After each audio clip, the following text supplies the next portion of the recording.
When you've done the homework and you are ahead of the curve, is it time to back down on the FOO steps? What does letting off the gas actually look like as far as the FOO steps are concerned? Well, it's not a back down on the steps. You're actually, if you think about this, this is why I love the visual. The financial order of operations, what Elias is talking about is he's at step 8. I mean, if you've done the work, because let's think about this. We'll review this. This is more of an understanding of what the financial order of operations, and I'm very proud of how well tested this process is. You know, the basics here, steps 1 and 4 is keeping you from making desperate decisions. That's your emergency reserves and cash. 2 is, hey, if somebody's giving you 50% or 100% guaranteed rate of return, you got to take advantage of step 2 with your employer match. Step 3, how are you ever, high interest debt, how are you ever going to get ahead if you're paying somebody 20+% when you're hoping you make 10% on the financial markets? So that's a sucker's bet. You got to get out of that high interest debt. We've covered 4. 5 and 6.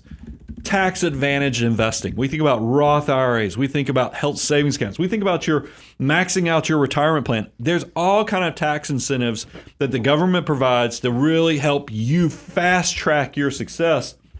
Step 7, hyperaccumulation. This is when you actually say, you know what?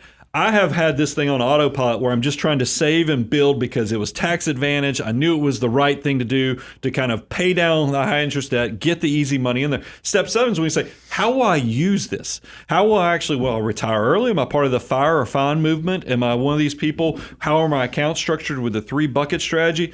All those things happen in step 7. You do the work, you figure out where you are. You mentioned the head of the curve, behind the curve, or right where you're supposed to be. If you figure out you're at the head of the curve there, then yes, you move on to step 8. You're saving and investing greater than 25%. You can now either invest in the kids' education, increase your lifestyle. There's all kind of opportunities, but it's not going back down, FOO. It's just now you're looking at and you're reprioritizing what are your army of dollars doing for you and how much is necessary to live your best life. Yeah, money is nothing more than a tool that allows you to accomplish the goals that you have. Brian, you used to say this when you and your wife first got married. You said, hey, if we can just save aggressively in our 20s and our 30s, and when we get to our 40s, we can choose to back down on savings. And that was a thing that you said. Now you got there and you said, okay, well, we're not having to sacrifice our lifestyle. We can continue to save in the way that we want to save, and we're also able to continue to expand our lifestyle. Well, as Elias, you get into financial independence.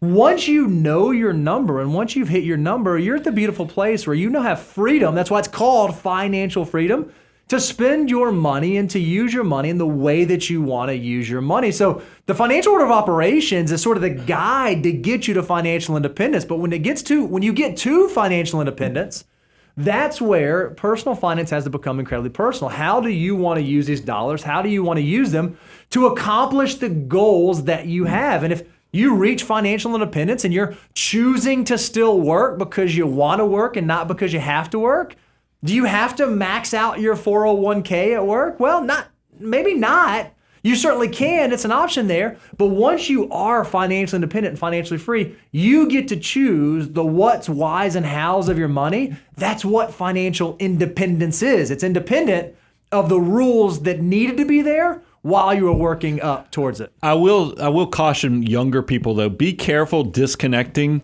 from your savings rate and too early, because your lifestyle, one of the things I worry about is you buy the nicer car, you buy the nicer house. Those things all have ongoing costs with it. And one of the biggest things, do yourself on expense audits from time to time to really say, if I just, looked at this from a napkin financial planning, a 4% withdrawal rate or something, am I increasing my lifestyle too much to where now I'm going to need a much bigger pot of money? It's one thing to aspire to have $3 to $5 million so that you can cover, 120 to 150 all the way up to $200,000 expenses. But if you expand your life to where now in retirement you're going to need $300,000, $400,000 a year, you got a problem. You got to have a lot of army of dollars that can cover that. And that's the only thing I ever worry. Make sure you're just giving yourself reality checks from time to time to make sure your lifestyle, because a lot of people, they know they make a great income and they say, well, you know what? I make a great income. I can go ahead and buy this really nice house because look how much houses have gone up in the past. I'll be able to get that money out at some point. Not thinking about all the additional utilities, the insurance, the furniture, all the stuff. Same thing when you think about cars. I mean, I can afford that. I'll just go ahead and do this. Not thinking about the premium fuel, the insurance, the tires, all the repairs and everything.